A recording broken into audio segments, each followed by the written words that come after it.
वन्दे देवमुमापतिं सुरगुरुं वन्दे जगत्कारणं वन्दे पन्नगभूषणं मृगधरं वन्दे पशूनां पतिं वन्दे सूर्यशशाङ्कवह्निनयनं वन्दे मुकुन्दप्रियं वन्दे भक्तजनाश्रयं च वरदं वन्दे शिवं शङ्करं वन्दे शिवं शङ्करम्।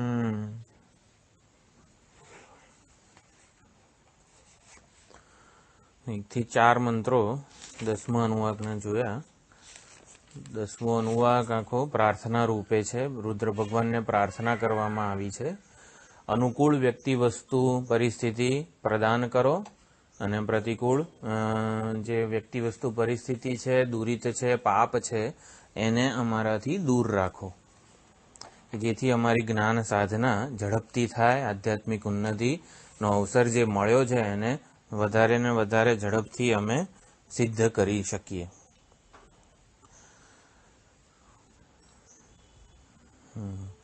તો મંત્ર 5માં ભૃગુ ઋષિ છે, જગતી છંદ છે અને નંદીના રૂપમાં રુદ્ર દેવતા છે, એ ધ્યાનનો વિષય છે। બાલેન્દુ મકુટમ દેવમ તરુણાદિત્ય વિગ્રહમ ધ્યાયેન નંદીશ્વરાકારમ ગણેશ્વર સમાવૃતમ।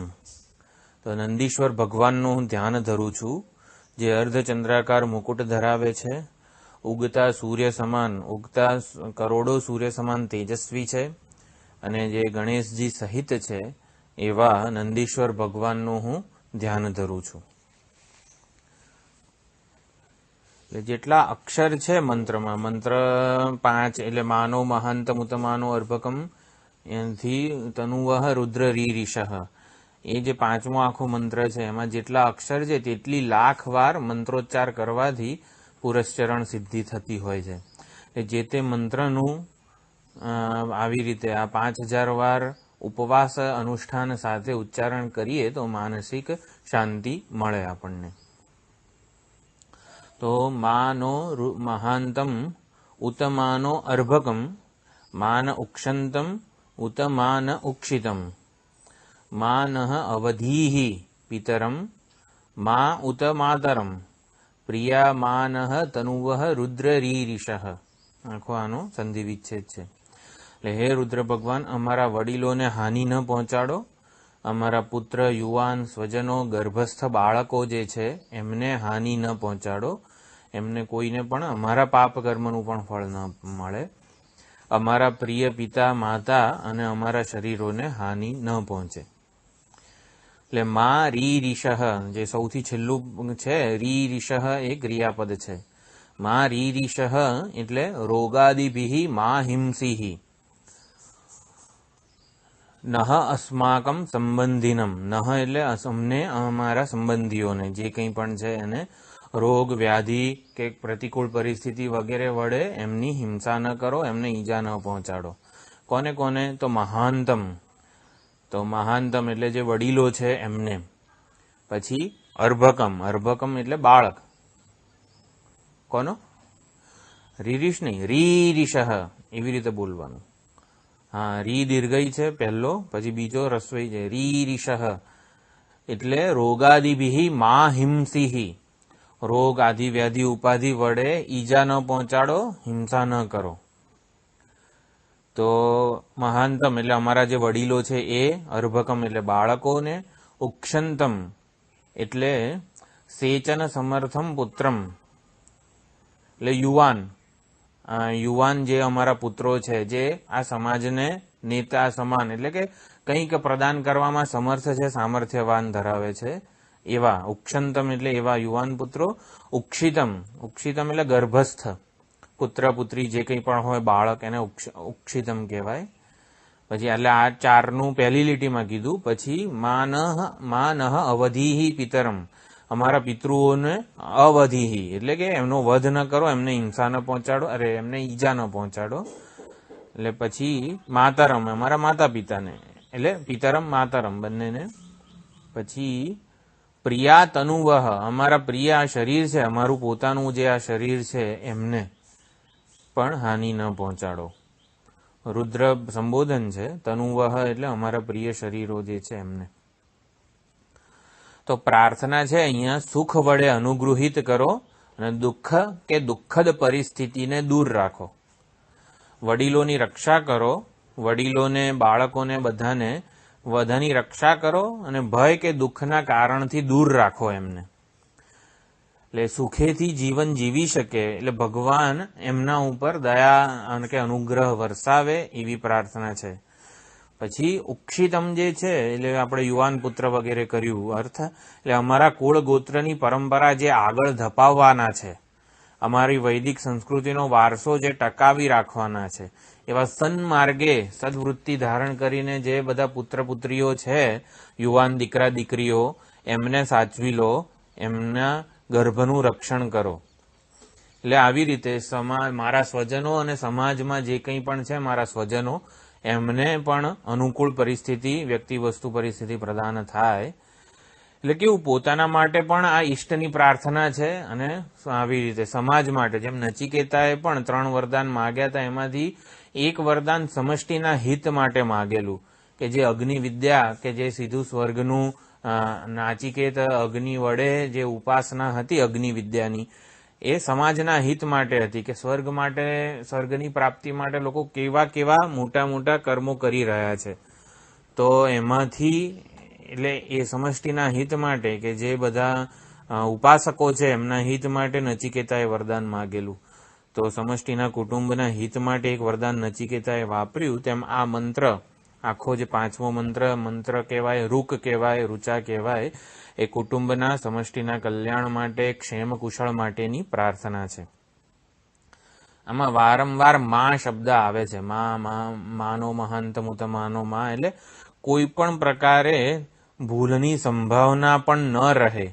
અમારી ભૂલથી અમારા સ્વજનોને કંઈ પાપ કર્મ ના ભોગવવું પડે, એટલે કોઈ ભૂલની સંભાવનાની પણ નિવૃત્તિ થઈ જાય, એના માટે મા શબ્દ વધારે વાપરવામાં આવેલો છે.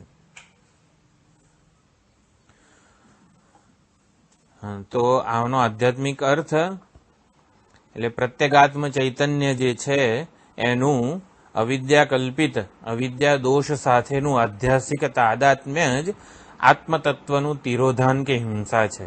આમાં પ્રાર્થના શું કરવામાં આવી? મા રીરીષઃ, એની હિંસા ન કરો, એને ઈજા ન પહોંચાડો. તો ભગવાન આપણી જે સ્વજનો, અત્યારે સાધક માટે સ્વજનો કયા છે? દૈવી વૃત્તિઓ, અહિંસા, સત્ય, મૂલ્યો, સાધન, ચતુષ્ટય, સંપત્તિ, શ્રવણ, મનન, નિધિધ્યાસનની વૃત્તિ, આ બધા સાધક માટેના સ્વજનો છે. તો મારા સ્વજનોનું રક્ષણ કરો એટલે મારા સત્સંગનું, મારું જે વિચારનું ભાથું છે, મેં જે સત્સંગ દ્વારા પ્રાપ્ત કરેલી સમજ છે, મારી વિષય વસ્તુની સ્પષ્ટતા છે વગેરે, એનું રક્ષણ કરો. એટલે અવિદ્યા સાથેનું આધ્યાત્મિક તાદાત્મ્ય થઈ જાય આત્મતત્વનું, એ જ આત્માની હિંસા છે. તો એ જ આત્મતત્વનું તિરોધાન છે. એટલે હે જ્ઞાન પ્રદાતા રુદ્ર, અમારી બુદ્ધિવૃત્તિને હંમેશા અસ્થિભાતિ પ્રિય કે અધિષ્ઠાન ચૈતન્યનું જ અનુસંધાન કરતી રહે. પ્રારબ્ધ ભોગના સમયે પણ, પ્રારબ્ધ અનુસાર જે કંઈ પણ પરિસ્થિતિનો સામનો કરવાનો રહે, તો એમાં બાધિત અનુવૃત્તિથી અમારી બુદ્ધિવૃત્તિ હંમેશા અધિષ્ઠાન ચૈતન્ય શિવ પરમાત્માનું જ અનુસંધાન કરતી રહે. અધિષ્ઠાન ચૈતન્યના જ દર્શન કરે, એમને જ એ જ્ઞાનનો વિષય બનાવતી રહે. અમારું શરીર, અમારા સ્વજનો વગેરે જે કંઈ પણ છે, સાધન, ચતુષ્ટય, સંપત્તિ, વિવેક, વૈરાગ્ય વગેરેની કમાણીમાં, વગેરેના અર્જનમાં, તિતિક્ષા વગેરે જે વેલ્યુઝ છે બધી, એમાં જ લાગેલું રહે. મહાનતમ એટલે જે મહાન સંતો છે, ધર્માચરણ કરનારા ધર્મીઓ છે, અને અધ્યયન અધ્યાપન દ્વારા જ્ઞાન પ્રદાન કરનારા જે જ્ઞાનનિષ્ઠ મહાત્માઓ છે, એ લોકો જીવન મુક્તિને માણી રહ્યા છે. તો જીવન મુક્તિ કાળે પણ એમનું રક્ષણ કરો. એ લોકોને આ દેહમાં કોઈ અહંભાવ હોતો નથી, દેહને સાચવવાની એવી કોઈ જરૂરિયાત પણ હોતી નથી. એટલે પોતાના વ્યક્તિગત હિતની પરવા કર્યા વગર એ લોકો આ મહાન કાર્ય કરી રહ્યા છે. તો એમનું આ શરીર વગેરે સ્વાસ્થ્ય સચવાઈ રહે, જેથી જ્ઞાન પરંપરા, સંપ્રદાય પરંપરા ચાલુ રહે, માટે એમની પણ રક્ષણ કરો. તો ઉક્ષંતમ અને ઉક્ષિતમ વગેરે જે 2 શબ્દો છે, એનો આધ્યાત્મિક અર્થ કરે છે સાક્ષી ચૈતન્ય જે ઉક્ષન એટલે ગર્ભ સેચન સમર્થમ પુત્રમ એવો ભટ્ટ ભાસ્કરજીએ અર્થ કરેલો છે. એટલે સાક્ષી ચૈતન્ય જે અંતઃકરણના ગર્ભમાં ચિદાભાસનું સિંચન કરે છે એટલે એને ઉક્ષન કીધું છે. એટલે સાક્ષી ચૈતન્યની જે સન્નિધિ હંમેશા એની અમે નોંધ લઈએ. અત્યારે પણ સાક્ષી ચૈતન્ય છે જ આપણી દરેકે દરેક બુદ્ધિવૃત્તિઓના અનુગ્રાહક સ્વરૂપે. તો અત્યારે શું થાય છે કે અભિનેતા ભિખારીનો વેશ લઈને જેમ આવે તો ભિખારી જ આપણા ધ્યાનનું કેન્દ્ર બની જાય છે. વેશ, નામ અને રૂપ જ એ આપણા ધ્યાનનું કેન્દ્ર બની જાય છે. એનો વ્યવહાર આપણા માટે મહત્વનો બને છે. તો એના બદલે અમે અભિનેતા તરફ જ ધ્યાન આપીએ, એટલે કે અભિનેતાની સન્નિધિની નોંધ લઈએ. તો એવી રીતે સાક્ષી ચૈતન્ય જે અંતઃકરણના ગર્ભમાં પોતાનું પ્રતિફલન કરે છે એ સાક્ષી ચૈતન્યને જ અમે અમારી સન્નિધિનો વિષય બનાવીએ, એટલે કે એની સન્નિધિની અમે નોંધ લઈએ. એ સાક્ષી ચૈતન્ય જ અમારે દ્રષ્ટિગોચર થાય. ભગવાન ગમે તે વેશ ધારણ કરીને મારી સામે આવે, હું માત્ર ને માત્ર ભગવાનના જ એમાં દર્શન કરું, અનુસંધાન કરું. જેટલી પણ આપણા સ્તોત્રોમાં બધી પ્રાર્થના છે, વંદેશ્યમ શંકરમ હોય કે નમામિ કૃષ્ણ સુંદરમ હોય, એમાં બધી છે કે જગન્નાથ સ્વામી નયન પથગામી ભવતુ મે, પછી દૃગ્ગોચરો ભવતુ મે દશ દીન બંધુ, આ દીન બંધુ ભગવાન મારા દ્રષ્ટિગોચર થાય, જગન્નાથ સ્વામી મારા નયન પથગામી થાય, હું જ્યાં જોઉં ત્યાં મને જગન્નાથ દેખાય. પછી કૃષ્ણાષ્ટક છે શરણ્યો લોકેશો મમ ભવતુ કૃષ્ણોક્ષી વિષય, એ શરણ્ય છે, લોકેશ છે, એવા કૃષ્ણ ભગવાન મારા દ્રષ્ટિનો અક્ષીનો વિષય બને વગેરે. આ જે પ્રાર્થના છે એ જ અહીંયા દર્શાવવામાં આવી છે કે એની અમે હંમેશા નોંધ લઈએ. પ્રારબ્ધ અનુસાર જે કંઈ પણ પરિસ્થિતિઓ ભોગવવાની હોય, જે અમે દેહ, ઇન્દ્રિય, મનબુદ્ધિથી વ્યવહાર કરતા હોઈએ ત્યારે પણ અમે અસંગ રહીએ. એના ઇન્દ્રિયો કે દેહ વગેરેના સંઘાતની જે ટેવ છે એ આવેગાત્મક વર્તન અમારાથી ન થઈ જાય, અમે આવું વિવેકાત્મક વર્તન જ કરીએ. એ ઉક્ષંતમ રક્ષિતમ એવું કીધું, એટલે કે એનું રક્ષણ કરો, એનું હનન ના કરો. સાક્ષિણઃ પુરતૌ ભાનમ લિંગમ દેહેન સંયુતમ ચિતિચ્છાયા સમાવેશાત જીવ સ્યાત વ્યાવહારિક. તો બધું વ્યવહાર કરનારો જે વ્યાવહારિક જીવ છે, ચિદાભાસ છે, આ ચિદાભાસ જ બધો વ્યવહાર કરે છે. તો જે વ્યવહાર કરતો હોય એ ચિદાભાસ કરે છે, માટે ચિદાભાસમાં હંમેશા સદવાસના, સદવૃત્તિ, સદવિચારો જ રહે. સદવિચારોથી પ્રેરિત રહે આ ચિદાભાસ, આ જીવ આવેગોથી કે વિકારોથી પ્રેરિત ન થાય, સ્વાર્થ ભાવનાથી લેપાયમાન ન થાય, સ્વાર્થ ભાવનાથી ક્યારેય વિંધાય નહીં, એવી પ્રાર્થના કરવામાં આવી છે ઉક્ષંતમથી. જે ત્વમ હિ નઃ પિતા એવું જે પ્રશ્નોપનિષદમાં કીધું, અહીંયા જે છે માનવ વધી પિતરમ મોત માતરમ, એટલે શું કે શ્રુતિ પ્રસિદ્ધ ગુરુ, જે ગુરુ છે એ આપણા પિતા છે, જે આપણને જ્ઞાન પ્રદાન કરે છે. તો શ્રુતિ સિદ્ધ જે ગુરુ છે એ પિતા છે, હંમેશા અમને આત્મજ્ઞાન આપીને અમને સાવધાન કરતા રહે.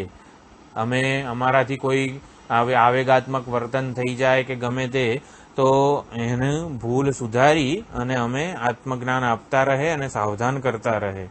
અમારાથી કોઈ દિવસ અમારા વર્તનથી પણ અમારા પિતા કુપિત ન થાય, એટલે ગુરુ ક્રોધિત ન થાય. ગુરુ રૂપ પિતા અમારા રક્ષક બની રહે. માનઃ વધીહિ પિતરમ, એટલે કે શું કે ગુરુ રૂપ પિતા અમારા રક્ષક બની રહે. પછી માનો માતરમ, મા ઉત માતરમ, એટલે શ્રુતિરૂપી માતા. જો ગુરુ પિતા છે અને શ્રુતિ ઉપનિષદ જે છે એ માતા છે. કરોડો માતાઓ કરતા પણ વધુ કલ્યાણ કરનારી શ્રુતિ માતા છે. શંકરાચાર્યજીના ભાષ્યમાં ઘણી વખત આવેલું છે કે શ્રુતિરૂપી માતાનું અપાર વાત્સલ્ય અમને મળતું રહે, નિરંતર મળતું રહે. શ્રુતિરૂપી માતાનું અપાર વાત્સલ્ય અમને નિરંતર મળતું રહે. શ્રુતિ વાક્યોના અર્થનું વિસ્મરણ એ જ આ માતાનો ત્યાગ છે કે માતાનું હનન છે. જો મા ઉત માતરમ રીરીષઃ, માતાને કોઈ ઈજા ન પહોંચે, માતાને હાનિ ન પહોંચે, માતાને માતાનો વધ ના થાય. એટલે શું કે શ્રુતિ વાક્યોનું અને શ્રુતિ વાક્યોના અર્થનું વિસ્મરણ જ માતાનો ત્યાગ છે. એટલે અમારાથી એ ઉપનિષદોનું અનુસંધાન છૂટી ન જાય. ગમે તેવી પરિસ્થિતિમાં સત્સંગ ચાલુ જ રહે ગુરુ અને શ્રુતિ પાસેથી, એવી પ્રાર્થના કરવામાં આવે છે. એટલે રુદ્ર ભગવાન એવી કૃપા કરે જેથી માતા પિતા ગુરુ શ્રુતિ વગેરેનો સાથ સહવાસ માર્ગદર્શન અનુદર્શન વિઝન વગેરે મારા માટે ઉપલબ્ધ રહે, મને મળતું રહે એટલે મારા માટે ઉપલબ્ધ રહે. એનું અમારાથી વિસ્મરણ ના થાય. વિસ્મરણ જ હિંસા છે. અમે માતા પિતાની સેવાથી વંચિત ન રહી જઈએ. એટલે શ્રુતિ પથ કે શ્રુતિનો અર્થ એનો વિસ્તાર અમે કરતા રહીએ, એ જ અમારી સેવા છે. અમે માતા પિતાની સેવા કઈ રીતે કરીએ? તો ગુરુ દ્વારા ઉપદિષ્ટ જે છે અર્થ અને શ્રુતિ દ્વારા જે પ્રતિપાદિત આત્મતત્વ છે એનું અધ્યયન અધ્યાપનમાં અમે લાગેલા રહીએ, એ જ માતા પિતાની સેવા છે. અને એ સેવા કરવાથી માતા પિતાની હિંસા નહીં થાય, અને માટે એવી પ્રાર્થના કરવામાં આવે છે. એટલે દૈવી સંપત્તિ, સત્ય, જ્ઞાન, વિજ્ઞાન, અપરોક્ષ આત્મ સ્વરૂપ જે છે એ અમારાથી દૂર ના રહે. એટલે એનું જ્ઞાન અમારાથી દૂર ના રહે અને કામાદી દોષથી આત્મજ્ઞાન આવૃત્ત ન થાય, એવી પ્રાર્થના આ 5મા મંત્રમાં કરવામાં આવી છે. જો આચાર્યોએ કેટલું બધું અનુસંધાન કરીને આ અર્થ કીધો છે. આપણને આનો ખાલી ભાષાંતર વાંચીએ તો એવું જ લાગે કે આમાં માતા પિતા વગેરેની હિંસા ન થાય અને એમનો અનુગ્રહ પ્રાપ્ત થાય. પરંતુ આધ્યાત્મિક અર્થઘટન બધા આચાર્યોએ કરેલું છે, બહુ જ સુંદર છે. આ જે ભાષ્યનો અર્થ જે હું સંસ્કૃતમાં બોલું છું એ તો ભટ્ટ ભાસ્કર ભાષ્ય, સાયણાચાર્યજી ભાષ્ય વગેરે કોમન છે. એ સ્કંદદેવ મુનિ કરીને જે ત્રીજી છે ટીકા, એ તો એના ધ્યાન શ્લોકો તો એટલા સુંદર છે કે ભાગવતમાં જે કૃષ્ણ ભગવાનના ધ્યાન શ્લોકો કેવા સુંદર હોય છે એના કરતા પણ વધારે સુંદર છે. સ્કંદદેવ મુનિ રચિત જે આખી આનું રુદ્રની ટીકા છે, આખું ભાષ્ય, એ શિવ રહસ્ય નામનો એક ગ્રંથ છે. એમાં 31મો અધ્યાય આ રુદ્ર છે. હવે શિવ રહસ્ય ગ્રંથની આપણને પણ કંઈ ખબર નથી. એટલે એ આખું જોવા જઈએ ને તો જેમ કે રુદ્રના જ આપણે 18 અર્થ જોયા હતા સૌથી પહેલા. તો એમણે દરેકે દરેક ધ્યાન શ્લોકો શાર્દુલ વિક્રીડિત છંદમાં, એમના શાર્દુલ વિક્રીડિત આપણા તો કેવા 4 લાઈનનો એક શ્લોકો હોય, એમના 6 લાઈનના ધ્યાન શ્લોકો છે સ્કંદદેવ મુનિના. એટલે સ્કંદદેવ મુનિ એટલે એમાં આપણને એમ કે કોઈ ઋષિ છે, પણ કદાચ આ સ્કંદ જે કાર્તિકેય છે એ જ એ ભાષ્યના રચયિતા છે એવું લાગે છે. તો એ જોવા જઈએ તો ખરેખર આ તો આપણો ઉપર છેલ્લો અર્થ જોઈએ છીએ, પરંતુ એ શિવ રહસ્યના બધા જે છે એ ખબર પડે આપણને. તો મંત્ર 5 થયો.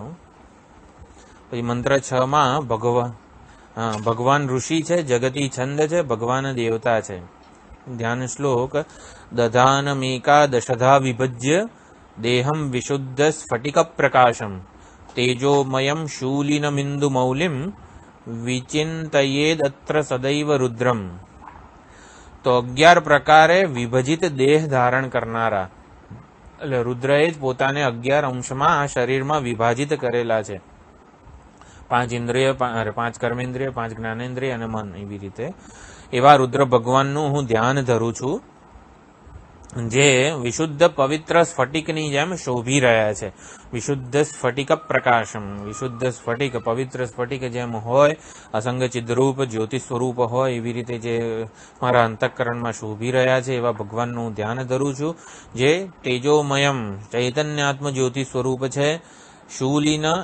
શૂલિનમ એટલે કે ત્રિશૂળધારી છે, સ્વયં પ્રકાશ છે. ઇન્દુ મૌલિમ, જે ચાંદી રૂપી એટલે ચંદ્રરૂપી અર્ધચંદ્રાકાર મુકુટ ધરાવે છે, એવા ભગવાન રુદ્રનું હું હંમેશા સ્મરણ કરું છું. તો આ મંત્રને નું ફળ છે લોકોને આકર્ષિત કરી શકાય છે, મિત્ર બનાવી શકાય છે. જે આપણો દ્વેષ કરનારા છે એમને પણ આપણે મિત્ર બનાવી શકીએ છીએ. આ મંત્ર 6નો ફળ છે. અહીં ભગવાનને એવી પ્રાર્થના કરવામાં આવે છે કે ભગવાન મારા રક્ષક છે, એ હાથમાં ભાલો કે ત્રિશૂળ લઈને આવે, ફૂલો લઈને ના આવે. તો ભાલો કે ત્રિશૂળ વગેરે આયુધ સાથે ભગવાનને કેમ આવવાનું કહેવામાં આવે છે? તો કે અજ્ઞાન અને અજ્ઞાનનું કાર્ય એવા જે શત્રુઓ છે મારી મનમાં રહેલા છે એ રાગદ્વેષ વગેરેનો નાશ કરવા માટે ભગવાન તમે તમારા આયુધોને લઈ આવો અને આનો ખાત્મો કરો. આ મંત્ર દીર્ઘાયુષ્યની પ્રાર્થના રૂપ પણ છે. દીર્ઘ આયુષ્યની સિદ્ધિ માટે પણ આ મંત્રથી હવન કરવામાં આવે છે. એટલે પ્રાર્થના કરવાથી પ્રારબ્ધ પહેલા આ શરીરનો નાશ ના થાય. એટલે કઈ અપમૃત્યુ વગેરે જે કોઈ સમસ્યા આવતી હોય તો એ ના થાય. યોગ્ય સમયે વર્ષા થાય, રાષ્ટ્રની સમૃદ્ધિ થાય, સાર્વભૌમત્વની પ્રાપ્તિ થાય, બ્રહ્મ હત્યા વગેરે જે કંઈ પણ પાપ થઈ ગયા છે એમાંથી આપણને મુક્તિ મળે. તો મા નહ તોકે, માનસ તોકે એટલે મા નહ તોકે તનયે માન આયુષી માનો ગોષુ માનો અશ્વેશુ રીરિષ.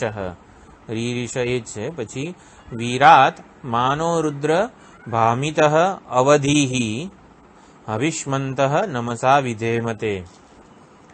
તો અન્વય છે હે રુદ્ર, તમે ક્રોધિત હોવા છતાં અમને હાનિ ન પહોંચાડો. અમારી સંતતિ દીર્ઘ આયુષ્ય, પશુધન, ગાય, ઘોડા વગેરેને હાનિ ન પહોંચાડો. એ લોકો હાનિ ન પામે. અમારા સમાજના બહાદુર નેતાઓ જે છે એનો પણ નાશ ન થાય. સમર્પણ બુદ્ધિપૂર્વક નમસ્કાર સાથે અમે આપની પૂજા કરીએ છીએ. હવિષ્મંત, હવિષ એટલે બલિ એટલે કે ભેટ સોગાદ ઉપર વગેરે. ભેટ ભગવાનને શું ભેટ આપણે ધરવાની છે? આપણા કર્તવ્ય કર્મો સારી રીતે નિષ્ઠાપૂર્વક કરીએ એ જ ભેટ છે.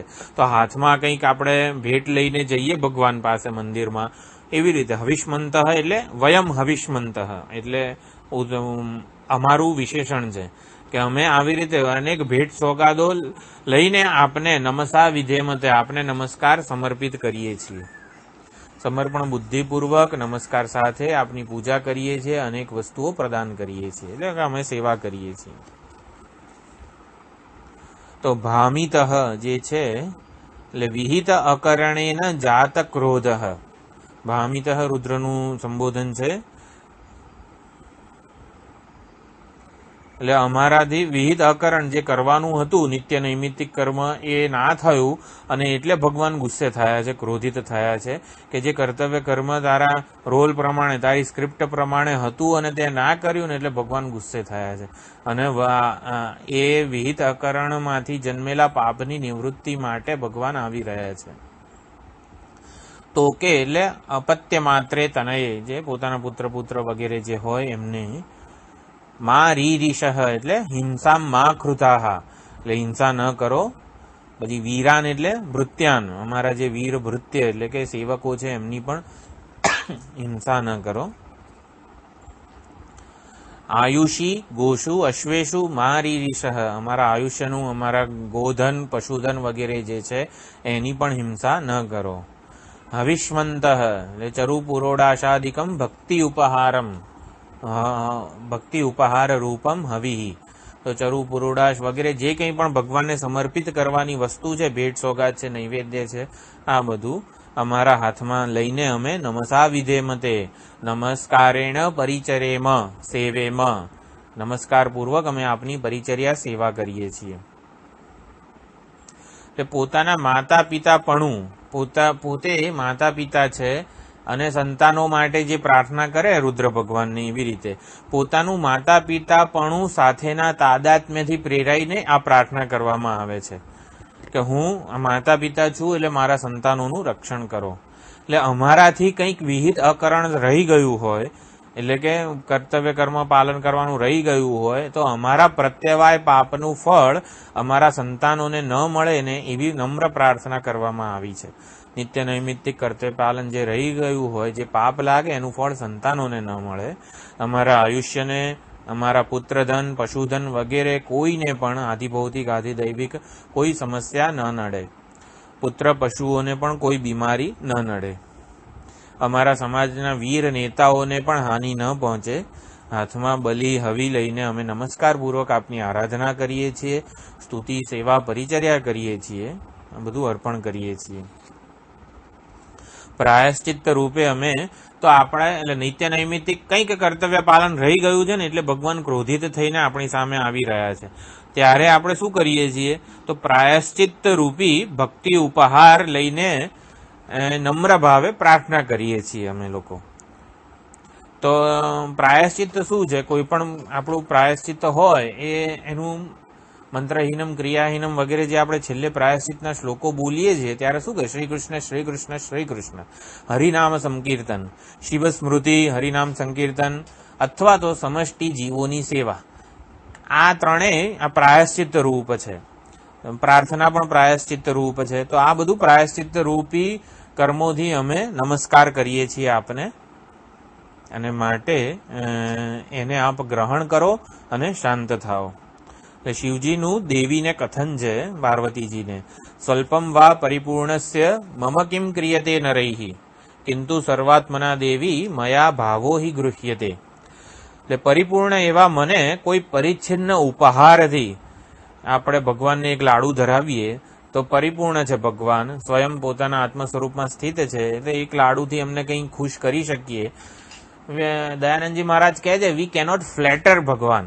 ફ્લેટર એટલે વખાણ, ખુશામત થી આપણે ભગવાનને પ્રસન્ન ના કરી શકીએ.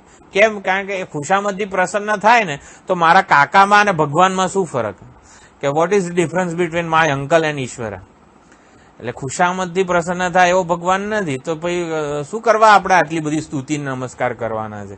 તો શિવજી કહે છે સ્વલ્પમ વા પરિપૂર્ણસ્ય, એટલે પરિપૂર્ણ એવા મને સ્વલ્પમ કિમ ક્રિયતે, મને એક લાડુ ધરાવશે અને મારી સ્તુતિ કરશે, એનાથી હું કઈ ઉપકૃત નહીં થઈ જાઉં.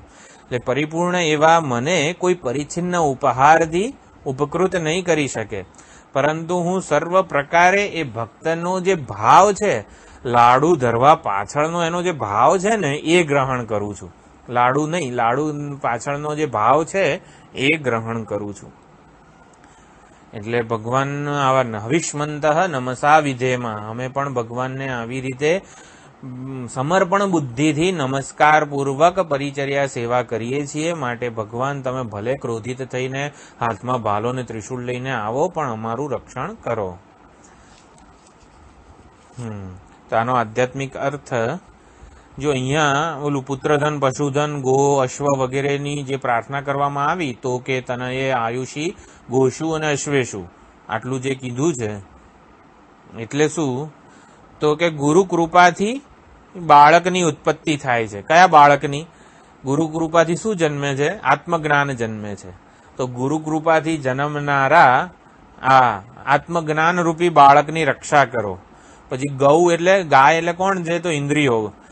ગૌરૂપી જ્ઞાનેન્દ્રિયોની રક્ષા કરો કે જેથી એ આપના શ્રવણ મનન ચિંતનમાં જ લાગેલી રહે. અશ્વરૂપી કર્મેન્દ્રિયોની રક્ષા કરો. મારી રીષ, અશ્વેશુ મારી રીષ. અશ્વ શું છે? કર્મેન્દ્રિયો છે. મારા કર્મેન્દ્રિયોથી ભગવાનની જ પરિચર્યા વગેરે સેવા થતી રહે. ભગવાનની જ શું કહેવાય, સંચાર પ્રદયો પ્રદક્ષિણ વિધિ સ્તોત્રાણી સર્વાગીરહ, ભગવાનનું આવી રીતે નામ સંકીર્તન કે સેવા પૂજા પ્રદક્ષિણા થતી રહે. વૈરાગ્ય રૂપી ભાવ, આ વીરાન જે છે, વીરાન મારી રીષ, તો વૈરાગ્ય રૂપી વીર ભાવની રક્ષા કરો, મારા વૈરાગ્યની રક્ષા કરો. આ સર્વ જે છે એ ભગવાનના અનુગ્રાહ્ય છે. પ્રારબ્ધ કર્મના ફળભોગ થતો હોય ત્યારે જીવન મુક્તિના આનંદનો અનુભવ રહે, એ જ અમારા આયુની રક્ષા છે. અમારું પ્રારબ્ધ સમય પ્રમાણે યોગ્ય સમયે જ પૂરું થાય, અપમૃત્યુ ના થાય. એટલે શું? જીવન મુક્તિનો જે આનંદ છે એ દરેકે દરેક અનુભવમાં ટકી રહે, એ જ અમારા આયુષ્યની રક્ષા છે. અનાત્મામાં આસક્તિ કે અનાત્મામાં સત્ય બુદ્ધિ, બે પ્રકારના અધ્યારોપ થાય છે અજ્ઞાન કાળે. નામ રૂપમાં સત્ય બુદ્ધિ થાય છે, અનાત્મામાં આત્મબુદ્ધિ થાય છે. આ બંને જ અવિહિત કર્મ છે. અવિહિત કર્મ કરવાથી જ ભગવાન ક્રોધિત થયેલા છે. હાથમાં ત્રિશૂળ લઈને કેમ આવે છે? ભામિતઃ, ભગવાન રુદ્ર ભગવાન ક્રોધિત થઈ ગયા છે. કેમ ક્રોધિત થઈ ગયા છે? તો આપણાથી આવો અધ્યારોપ થયો છે. નામ રૂપમાં સત્ય બુદ્ધિ, અનાત્મામાં આત્મબુદ્ધિ, એ જ અવિહિત કર્મ છે જેનાથી પરમાત્મા ક્રોધિત થઈ રહ્યા છે.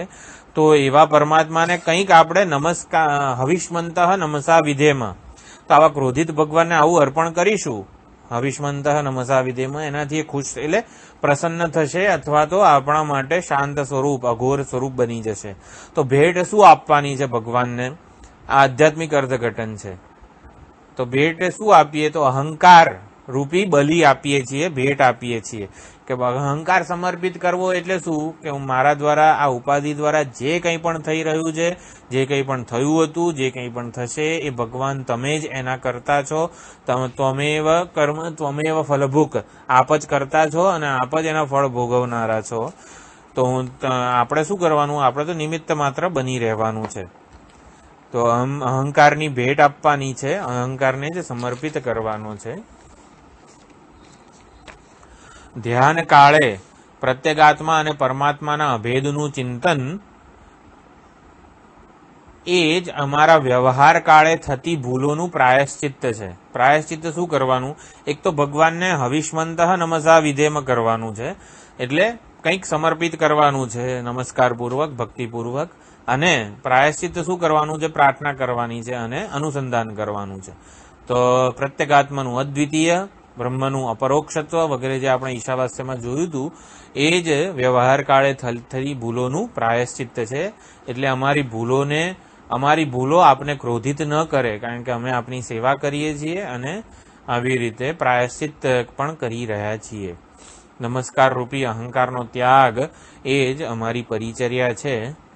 નમસ્કારૈહિ એવ એનમ શમયતિ, આ શ્રુતિ વાક્ય છે. આ ઉપનિષદમાં આ વાક્ય છે, નમસ્કાર વડે જ આને શાંત કરે છે. આ જે ભામિત રુદ્ર જે છે એને શાંત કરે છે, પાપને દૂર કરે છે. નમસ્કાર વડે રુદ્ર શાંત થાય છે, દૂરિત પાપ જે છે એ નષ્ટ થાય છે, એવું શ્રુતિ વાક્ય છે. આપણને પ્રમાણ મળી ગયું છે, માટે હવે આપણે નમસ્કાર જ કરીશું, જેથી અમારું કલ્યાણ થાય.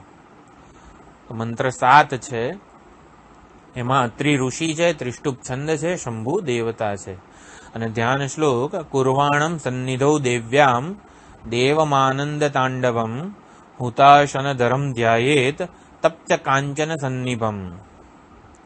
એટલે મા પાર્વતીજી સાથે પ્રસન્ન મુદ્રામાં તાંડવ નૃત્ય કરનારા, એક હાથમાં જ્ઞાનાગ્નિની મશાલ ધારણ કરનારા. દક્ષિણામૂર્તિજીના એક હાથમાં મશાલ છે, અગ્નિ છે એટલે જ્ઞાન છે.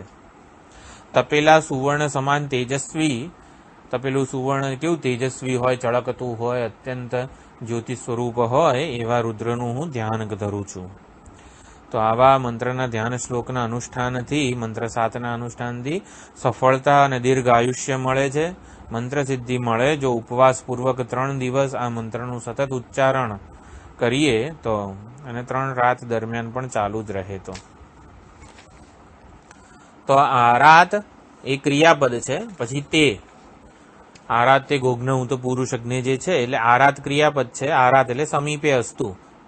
તે ગોઘ્ને પુરુષગ્ને ક્ષયદ્વીરાય અને સુમનમ એક ભગવાન રુદ્રને સંબોધન છે. સુમનમસ્મે,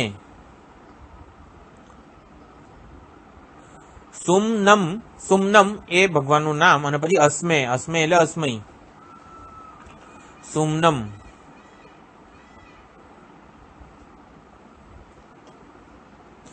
વેદનું અસ્મે એટલે ચતુર્થી વિભક્તિ. અમારા માટે,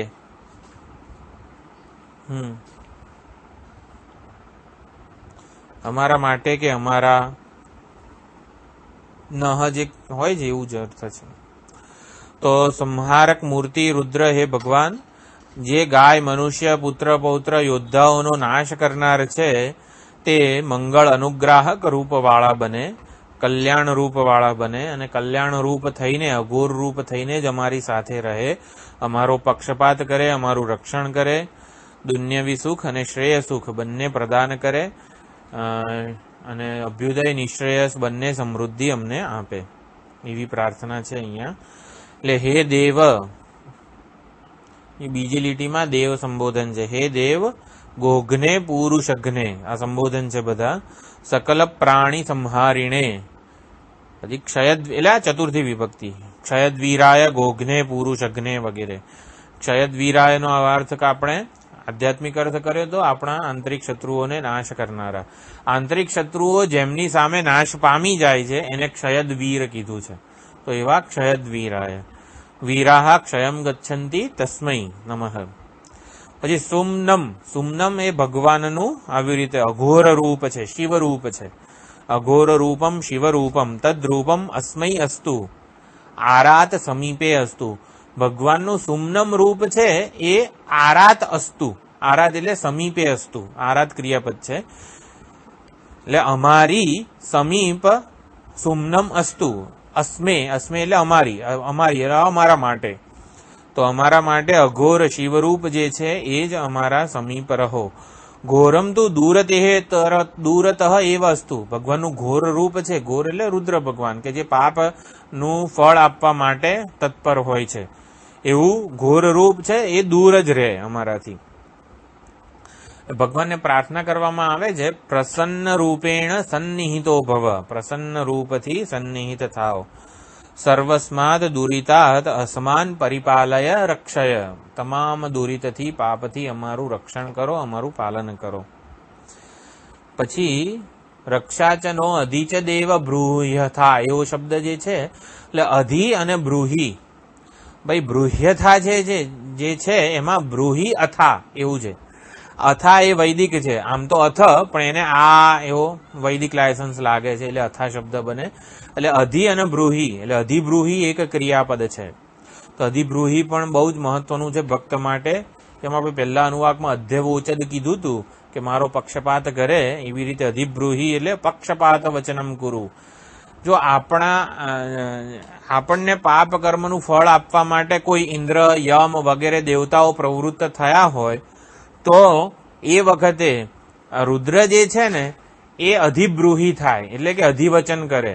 એટલે કે હે યમ, હે ઇન્દ્ર, તું આને ઈજા ન પહોંચાડીશ, આ તો મારો ભક્ત છે. માર્કંડેય વખતે કેવું થયું હતું, યમરાજાએ ગાળિયો આખો નાખ્યો હતો માર્કંડેય ઋષિના. હા, માર્કંડેય. તો ભગવાન પ્રગટ થયા હતા શિવલિંગમાંથી અને યમનો જ નાશ કરી નાખ્યો હતો.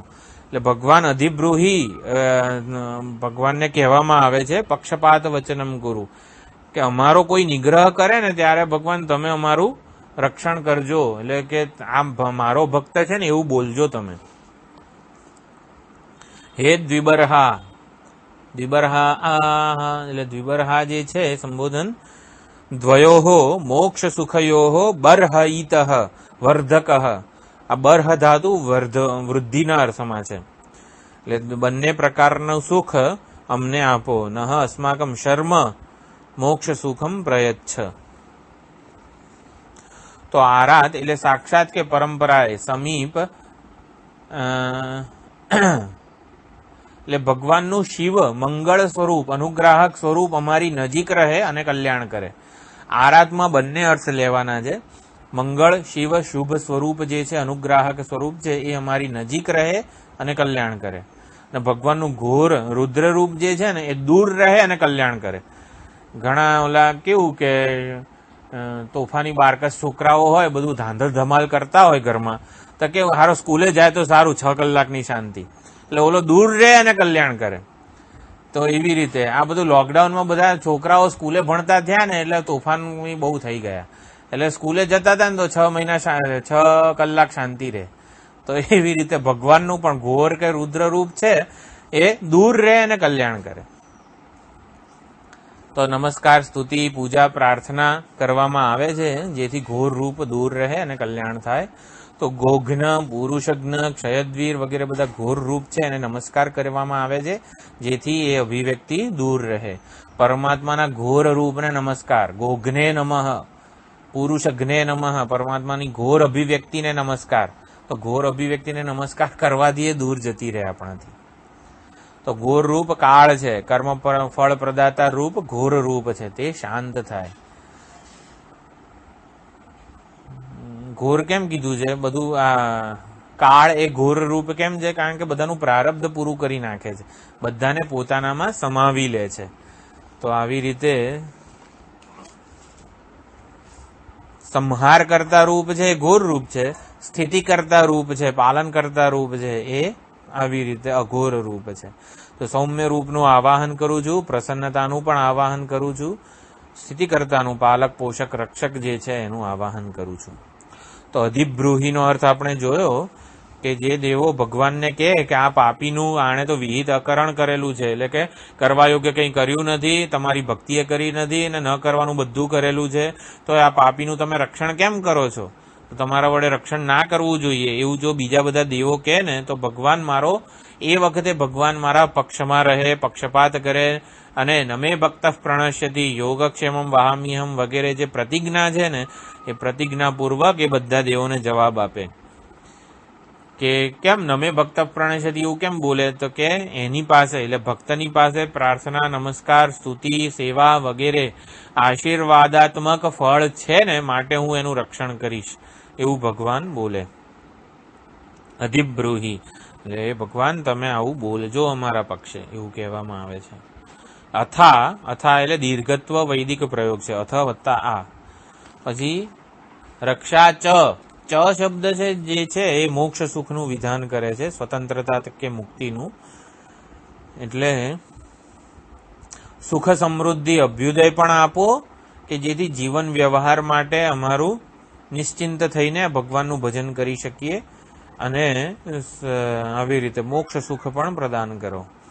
તો હે રુદ્ર ભગવાન, આપનું ઇન્દ્રિયો અને અહંકારને વશમાં રાખવા વાળું જે રૂપ છે એ અમારી સમીપ રહે. એ સુમ્નમ રૂપ છે, અહંકારને પણ વશમાં રાખવા વાળું, ઇન્દ્રિયોને વશમાં રાખવા વાળું અને સુમ્નમ રૂપ છે એ નજીક રહે અને ઘોર રૂપ જે છે એ વિરોધીઓનો નાશ કરે. તું મારા વડે રક્ષિત છે એવું અભયદાન આપનારું જે રૂપ છે એવી રીતે ભગવાન તમે અમારા માટે અધ્યવોચત કે અધિવક્તા બનો. હે દ્વિબરહા એટલે ભોગ અને મોક્ષના વર્ધક અમને શર્મ એટલે સુખ પ્રદાન કરો, શાંતિ પ્રદાન કરો. પછી મંત્ર 8માં વૈયાગ્ર ઋષિ છે, ત્રિષ્ટુભ છંદ છે, શ્રી રુદ્ર દેવતા છે. ઉદ્યત ભાસ્કર કોટિ પ્રકાશમ આકાશગમ ભીમમ ભીતિઘ્નમ અભયવરદમ ધ્યાયેદ રુદ્રમ સુરૌઘનુતમ. તો ઉગતા કરોડો સૂર્ય સમાન તેજસ્વી અનંત પ્રકાશ પુંજવાળા આકાશવ્યાપી ભયંકર રૂપવાળા ભયનો નાશ કરનારા દેવો વડે સ્તુત્ય બધાને અભય વરદાન આપનારા ભગવાન રુદ્રનું હું ધ્યાન ધરું છું. 3 રાત સતત ઉચ્ચારણથી મંત્ર સિદ્ધિ મળે અને આંતરશત્રુઓથી ભક્તને રક્ષણ મળે, આવું એનું ફળ છે. તો સ્તુહિ શ્રુતમ ગર્ત સદયુવાનમ જે છે, સ્તુહિ એટલે આપણું મન. હે મન એટલે કે આપણા કાર્યકરણ સંઘાતને કે ઇન્દ્રિયોને કે મનને પ્રાર્થના કરવામાં આવે છે કે હે મન તું આવી રીતે ભગવાનની સ્તુતિ કર. સ્તુહિ એટલે સ્વાત્મા એવ સંબોધ્યતે, પોતાના મનને જ કહેવામાં આવે છે. આપણે આપણા મનને સંબોધિત કરીએ છીએ કે એવા ગીત, એવા સ્તોત્ર, એવા સૂક્ત વગેરે ગાઓ જેથી મારા જ્ઞાન સાધનોને જ હું સંબોધિત કરું છું. જેમ કે ઓલું ગોવિંદ દામોદર માધવેતી જીહ્વે રસગ્ને મધુર પ્રિયાત્વમ નામાની કૃષ્ણસ્ય મનોહરાણી. કેવું જે જીહ્વા કર્મેન્દ્રિય અને જ્ઞાનેન્દ્રિય બંને છે એને પ્રાર્થના કરવામાં આવે છે ને કે તું દામોદર કૃષ્ણ ભગવાનનું નામ લેતી જા કર્મેન્દ્રિયથી અને પછી એનો જે રસ છે એને પણ એનો આહ્લાદ, એનું આસ્વાદન કરતી જા. તો એવી જ રીતે અહીંયા મનને સ્તુહિ એવી પ્રાર્થના કરવામાં આવે છે કે હે મન તું ભગવાનની સ્તુતિ કર. કયા રૂપની સ્તુતિ કર? તો શ્રુતમ એટલે સ્તુતિ હેતુ ભૂતમ પારમ્યમ પરમમ રૂપમ પરમેશ્વરત્વેન સર્વલોક પ્રસિદ્ધમ, પરમાત્માનું જે સર્વલોક પ્રસિદ્ધ પરમાત્મા રૂપ છે એની સ્તુતિ કર. તો આપણે પ્રાર્થના કરીશું તો ભગવાન સાંભળશે કે નહીં? તો હા સાંભળશે. કેમ કે ગર્ત સદમ ગર્તે હૃદય કુહરે સીદતી ગુહાહિતમ, પરમાત્મા હૃદય કમળમાં જ રહેલા છે, સાક્ષી છે. આપણે સ્તુતિ કરીશું તો એ સાંભળશે.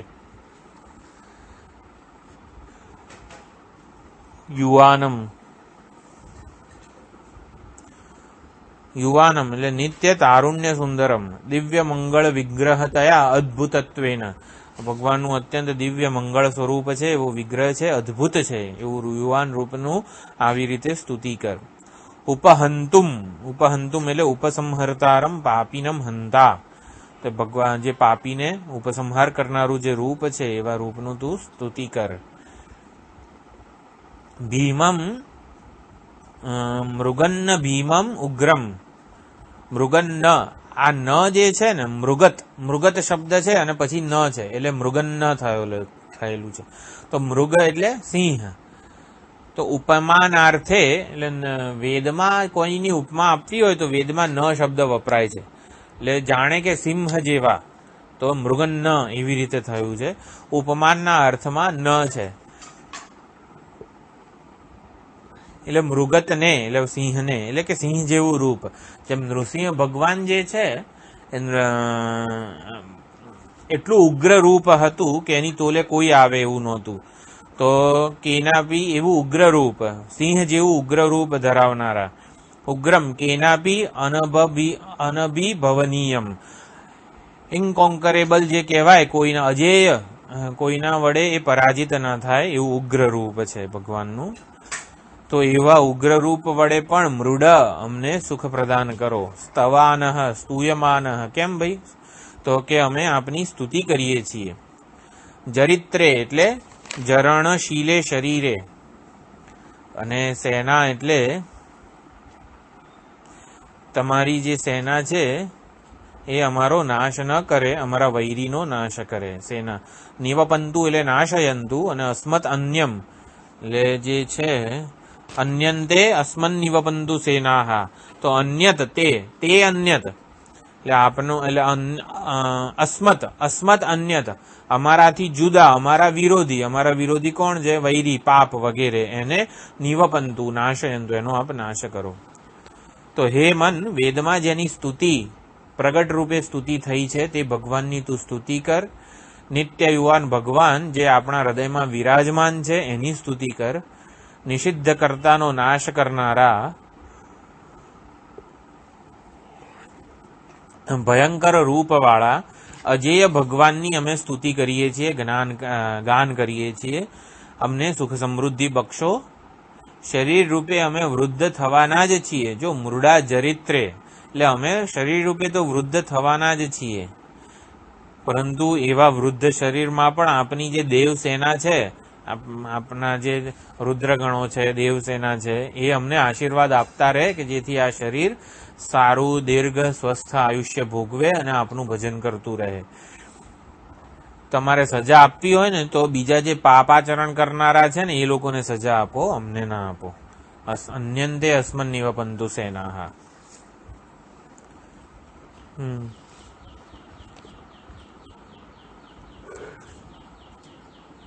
ભયંકર, ભીમ એટલે ભયંકર.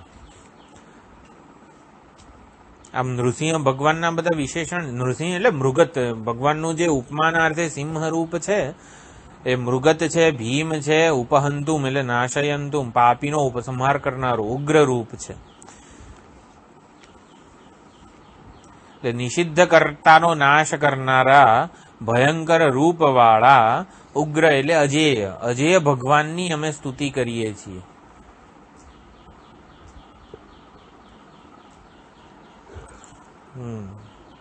ગર્ત સદમ એટલે ગુહાહિતમ, હૃદય ગુફામાં ભગવાન સાક્ષી સર્વાંતર, અંતર્યામી આત્મા સર્વાંતર રુદ્ર છે માટે સાંભળે જ છે. નિત્ય યુવાન છે, યુવાનમ કીધું છે એટલે શું? નિર્વિકાર કૂટસ્થ ચૈતન્ય સાક્ષી રૂપે છે. પ્રત્યેગાત્મા કેવો હોય? નિત્ય કૂટસ્થ હોય, અને સાક્ષી ચૈતન્ય જે છે એટલે અધિષ્ઠાન ચૈતન્ય જે છે એ સર્વવ્યાપક હોય. એટલે આપણે જે સમીકરણ કીધું હતું પ્રત્યેગાત્માનું અદ્વિતીયત્વ અથવા તો પ્રત્યેગાત્માનું પૂર્ણત્વ, એ આવી નિત્ય યુવાન એટલે નિત્ય કૂટસ્થ નિર્વિકાર જે છે એ નિત્ય યુવાન રૂપ છે. ઉપહંતુમ મૃગત ન ભીમમ સ્તુહી, પાપીઓનો નિગ્રહ કરવામાં રુદ્ર ભયંકર છે. તો પાપીઓનો નાશ કરવાનો હોય ને તો આપણે કેવું કે ઓલા શંકરાચાર્યજીના કથાનકમાં પણ જે પેલો કાપાલિક હતો એનો નાશ કરવામાં પદ્મપાદાચાર્યજીએ નૃસિંહનું જ આવાહન કરેલું હતું. તો પાપીઓનો નિગ્રહ કરવામાં રુદ્ર જ ભયંકર છે, એ અજેય છે સિંહની જેમ. તો નિગ્રહ કે સંહાર કરતામાં રુદ્રની તોલે કોઈ આવે એવું નથી, કોઈ એના કરતા મોટું નથી.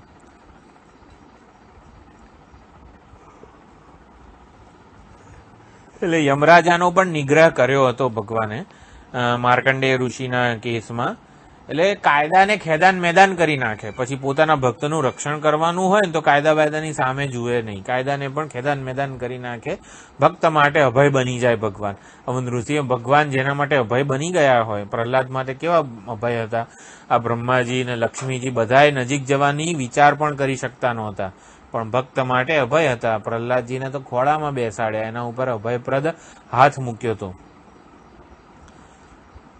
એટલે આ બધી સ્તુતિ કે પ્રાર્થના એ સમજણપૂર્વકની છે, ખોટા વખાણ નથી.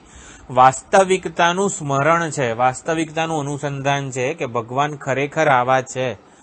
જો આપણે કોઈને સંસારમાં કોઈની પ્રશંસા ખુશામત વગેરે કરી શકીએ એવું હોય પણ નહીં, પરંતુ અહીંયા તો ભગવાન ના સ્વરૂપની આ વાસ્તવિકતા છે, એનું સ્મરણ કરવામાં આવે છે જીવ વડે, એટલે એનું જ નામ સ્તુતિ કીધી છે. કે જે સર્વજ્ઞ છે, સર્વેશ્વર છે, સર્વશક્તિમાન છે, એવા ભગવાનની જ્ઞાનપૂર્વકની આ સ્તુતિ છે. એટલે અમારા દ્વારા સ્તુત નહીં, આ દેર સે ઉઠા હું. અમારા દ્વારા સ્તુતિ કરાયેલા રુદ્ર ભગવાન અમને મોક્ષ સુખ પ્રદાન કરે, અમને રોગથી મુક્તિ આપે, મૃત્યુથી મુક્તિ આપે. હે શંકર કૃપાળા, પશુપતિ દયાળા, ત્રીજું નેત્ર ઉઘાડ અને અમારા જન્મો જન્મના પાપને ભસ્મીભૂત કર. અમારા અજ્ઞાનનો અમે અંતિમ સંસ્કાર કરી દઈએ એવું જ્ઞાન દાન દે. તમારા અંશભૂત દેવોને આજ્ઞા આપો કે અમને અનુકૂળ થાવ. આપનું દૈવ સૈન્ય જે આપને હસ્તક છે, અધીન છે, એને આદેશ આપો કે અમને દુઃખ કે પાપ ન આપે. એ દૈવી સેના અમારા આંતરિક શત્રુઓનો નિગ્રહ કરે, સફાયો કરે, અભક્તોનો નાશ કરે.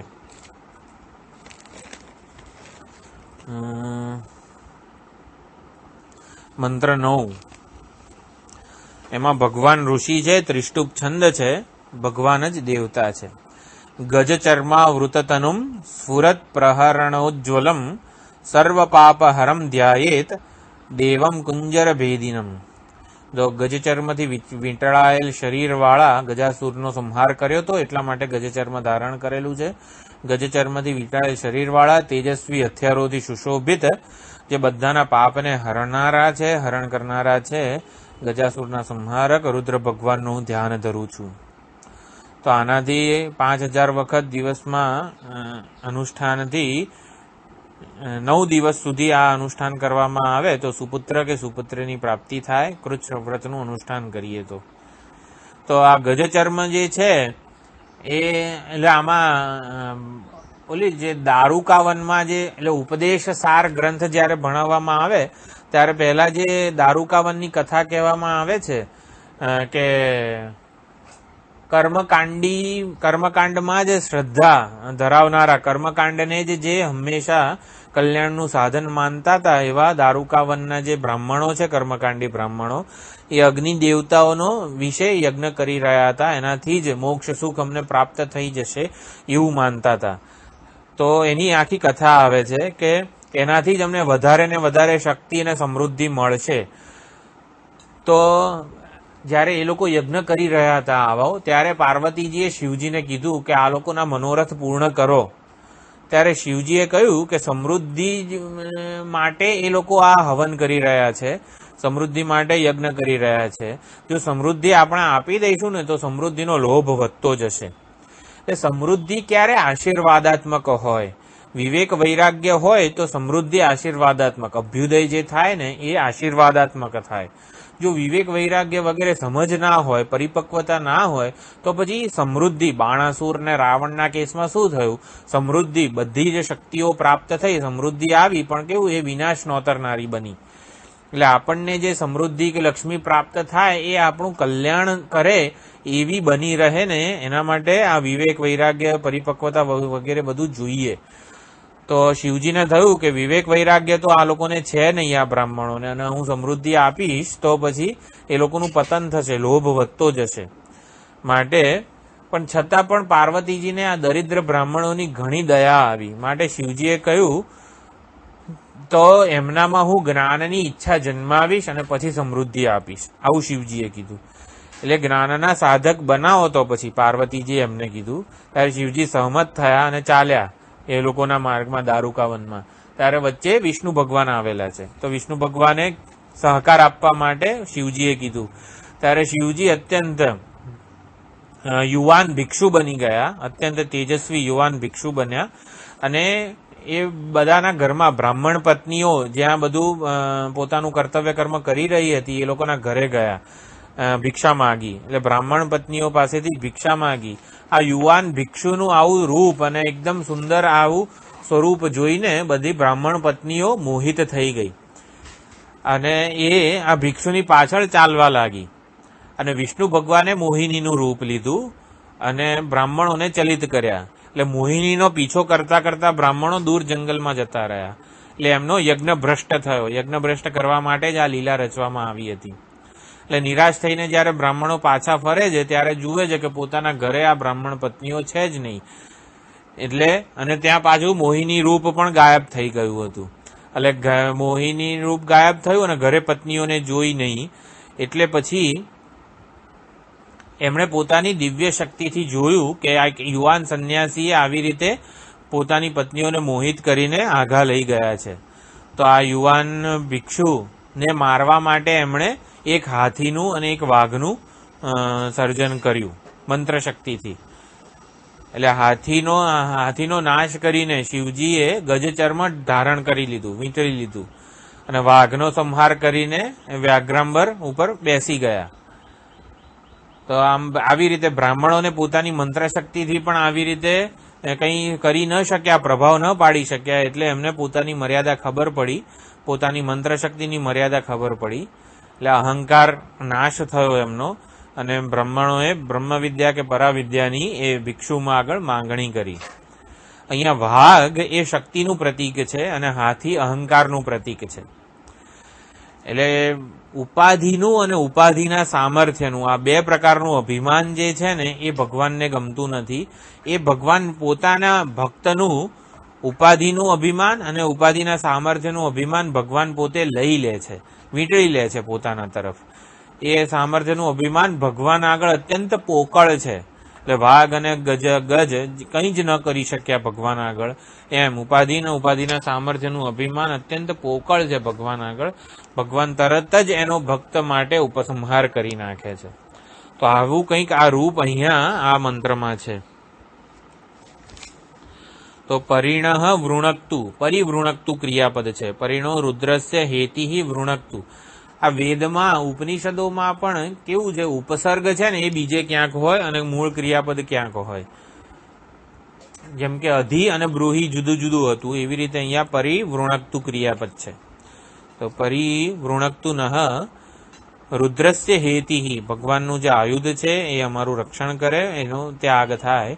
પરિત્વેષસ્ય અઘાયોઃ દુર્મતિઃ, ત્વેષસ્ય એટલે રુદ્રસ્ય જે અત્યંત ક્રોધિત થયેલા છે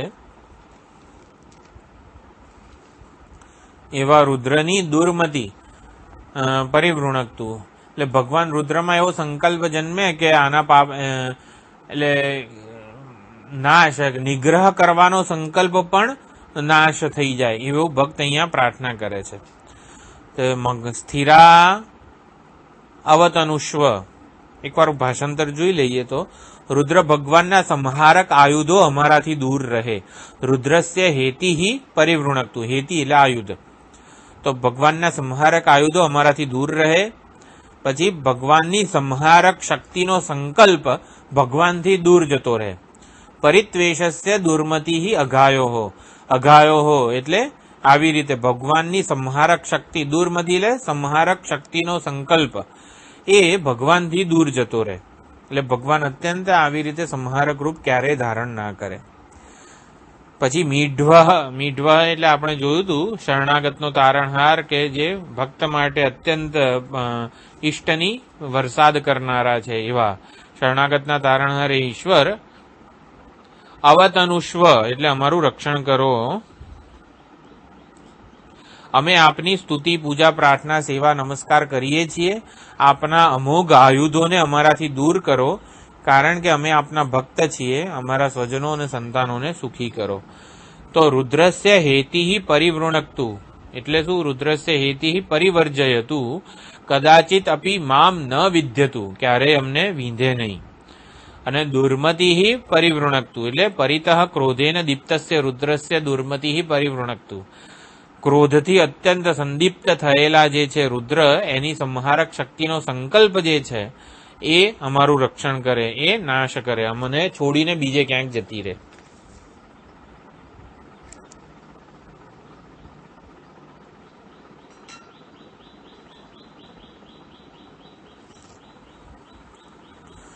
મીઢ્વ એટલે પ્રણત કામ વર્ષિન, જે શરણાગત છે એના માટે બધી કામનાઓ એટલે કે એને ઈષ્ટ, એને અનુકૂળતા બધી જ કરી આપવાની, જેની વરસાદ કરનારા જે છે એ. પછી તવ સ્થિરા અમોઘા ઇતિ મતિ. સ્થિરા એટલે અમોઘા, આપની જે અમોઘ એટલે કે અત્યંત કલ્યાણકારી અમોઘ મતિ જે છે એ, એના વડે અમારું રક્ષણ કરો. મઘવદ્ભ્ય મઘવદર્થમ અસ્મભ્યમ, મઘવદ્ભ્ય એટલે અમારું, કે જે અમે આપને સમર્પિત છીએ, અમે આપને જે બધું અર્પણ કરીએ છીએ, સેવા, નમસ્કાર, સ્તુતિ, પ્રાર્થના વગેરે કરીએ છીએ, જે તમારી સ્તુતિ કરી રહ્યા છીએ એવા અમારા માટે. મઘવદ્ભ્ય ચતુર્થી બહુવચન છે, અમારા માટે. કોણ મઘવદ્ભ્ય? તો જે અમે તમારી સ્તુતિ કરી રહ્યા છીએ એવા અમારા માટે. અવતનુષ્વ અવતતામ અવરોપિતામ ગુરુ, એવી મતિ અમોઘા મતિ, એવી અમોઘ મતિ, કલ્યાણકારી મતિ અવરોપિત કરો એટલે કે એવી ધારણ કરો, એવી મતિ ધારણ કરો કે જેથી અમારું કલ્યાણ થાય. તોકાય એટલે અપત્યાય, પોતાના પુત્ર સ્વજનો વગેરે માટે. તનયાય પુત્રાય, સુખમ દેહી એટલે સુખ પ્રદાન કરો.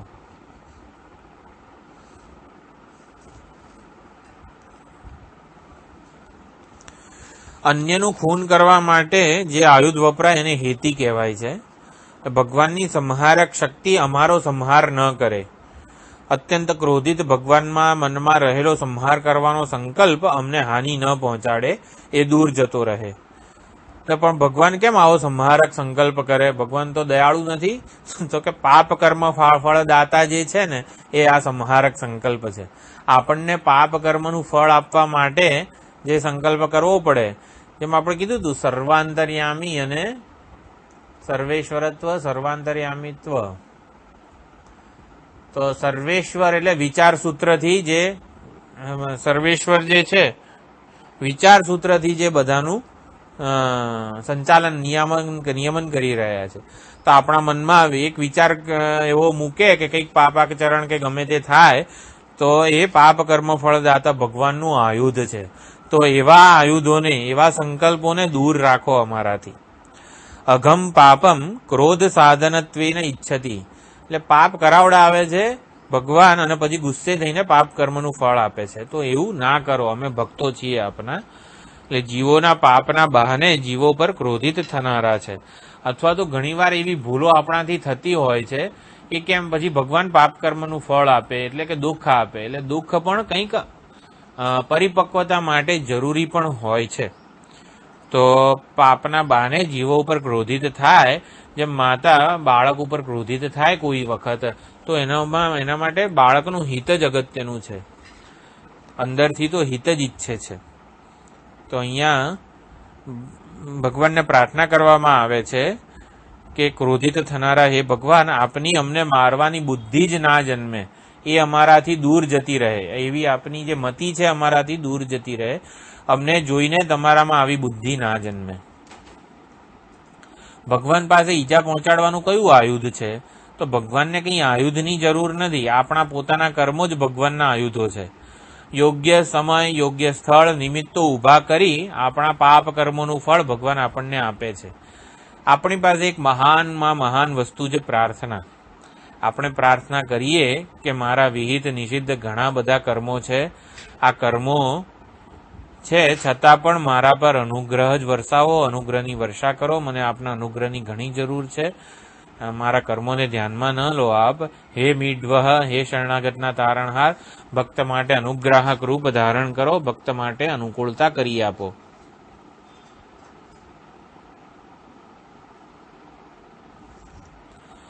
તવ હેતિહિ મતિહિ ચ સ્થિરા અવતનુષ્વ. આવી પ્રાર્થના છે. આપનું જે આયુધ છે, આપના સંકલ્પો છે, જે અમોઘ છે, શક્તિશાળી છે, એવા આપના અમોઘ શક્તિશાળી સંકલ્પો આયુધો વડે અમારું રક્ષણ કરો. અમને ભયાક્રાંત કરનારા જાણીતા કે અજાણ એવા ભયના સ્ત્રોત જેટલા પણ છે અંદર અને બહાર, એ બધાથી અમારું રક્ષણ કરો. અમને ભય પમાડનારા જેટલા પણ સ્ત્રોત છે અમારી અંદર અને બહાર, એનાથી અમારું રક્ષણ કરો.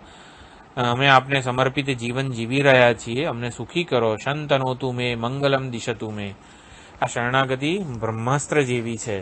બીજે ક્યાંય મદદ માગવાની જરૂર ના રહે. શરણાગતિનો સ્વીકાર કરીએ ત્યારે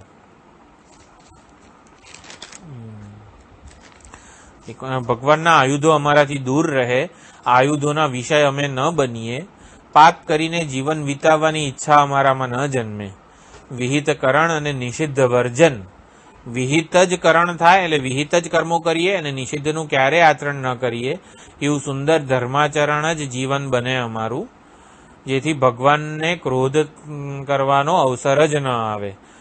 ભક્તોની ભરપૂર કામનાને પૂર્ણ કરવા વાળા ભગવાન જે છે એ મીઢવહ છે. આપની નિત્ય કૃપા અમારા પર.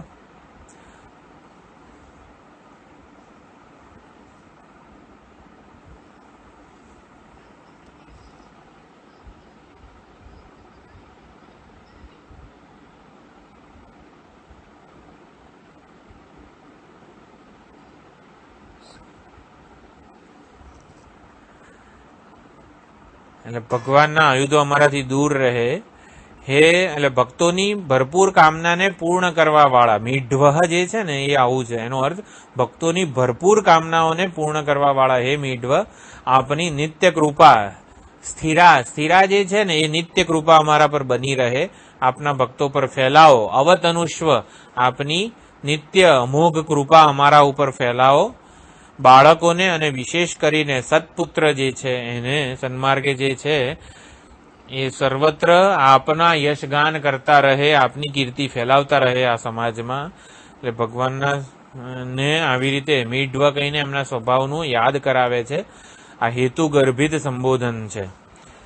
એટલે વર્ષા કરવાનો આપનો સ્વભાવ જ છે, માટે આપ એવી રીતે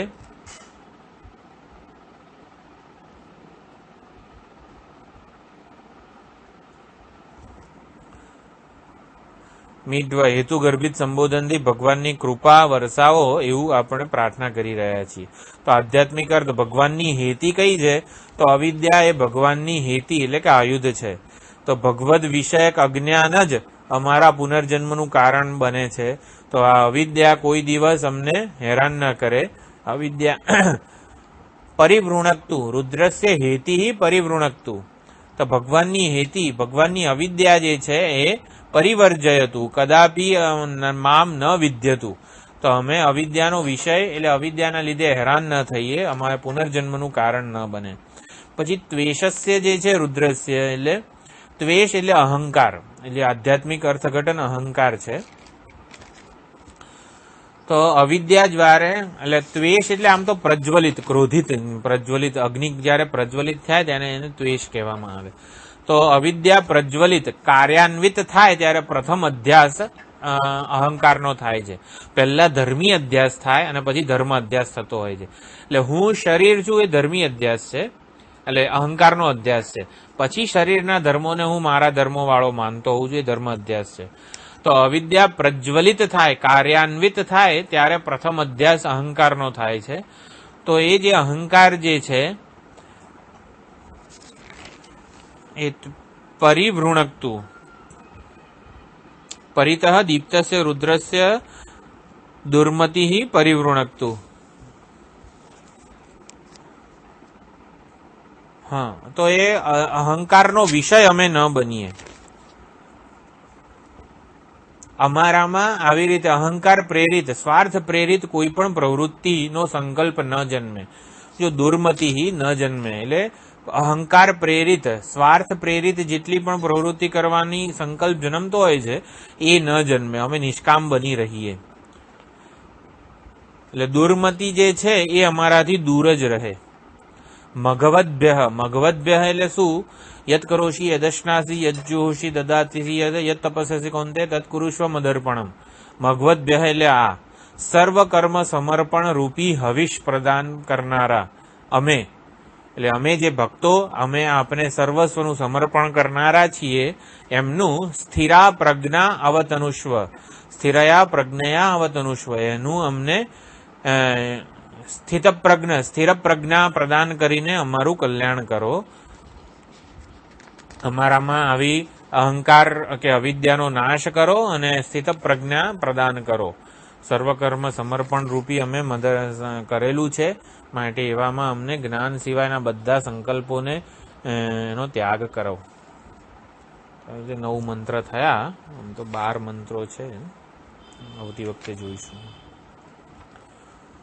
ઓમ પૂર્ણમદઃ પૂર્ણ